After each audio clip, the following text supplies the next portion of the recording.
जब इसके बारे में मैंने वर्कशॉप किया तब मुझे पता चला कि हाँ, मुझे भी उस वक्त एनजाइटी की प्रॉब्लम थी। और बहुत सारी चीजें थी लाइफ में। कहते हैं ना कि हर किसी की लाइफ इजी नहीं होती है।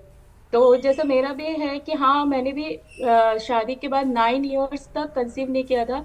तो आप लोग सोच सकते हैं कि उस वक्त मेरी क्या मेंटल स्थिति होगी। तो उस वजह से मुझे बहुत ज्यादा एनजाइटी और डिप्रेशन की प्रॉब्लम थी। फिर लेकिन उस वक्त कोई भी ऐसे बताने वाला नहीं था कि हाँ, आप इस चीज में हो।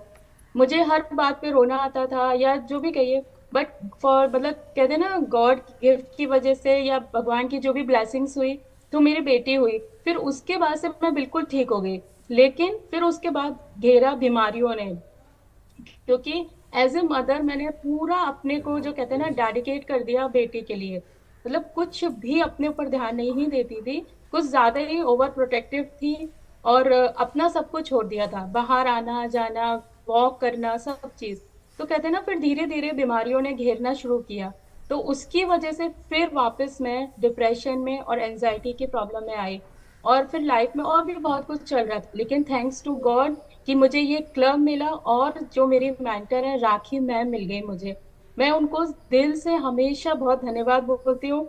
और शायद भगवान की बात उनको मानती हूँ, क्योंकि उन्होंने आके मेरी लाइफ को बिल्कुल बदल दिया। उनके एक एक जो उन्होंने मुझे गाइड किया, उससे सारी चीजें मैंने 1 to 12 वो ही की है। और आज मैं आपके सामने हूँ, बिल्कुल स्वस्थ हूँ।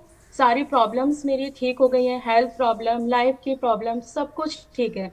तो आज मैं कह सकती हूँ कि मुझे कोई एंजाइटी नहीं है, कोई डिप्रेशन नहीं है। और मैं यदि कभी कोई परेशानी होती है तो इतने स्ट्रांग हो गए हैं कि उस चीज को बहुत अच्छे से निकल जाते हैं उससे।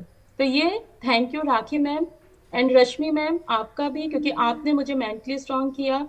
जो आपने मेडिटेशन वगैरह सिखाया, उससे भी एनजाइटी की जो प्रॉब्लम होती है, डिप्रेशन की प्रॉब्लम होती है, तो वो उससे हम बाहर निकलते हैं। तो मैं हमेशा बोलती हूँ, ये मेरी दो लाइफ की एंजल्स हैं, Rashmi ma'am and Rakhi ma'am. Thank you ma'am, जो आपने ये क्लब ज्वाइन किया।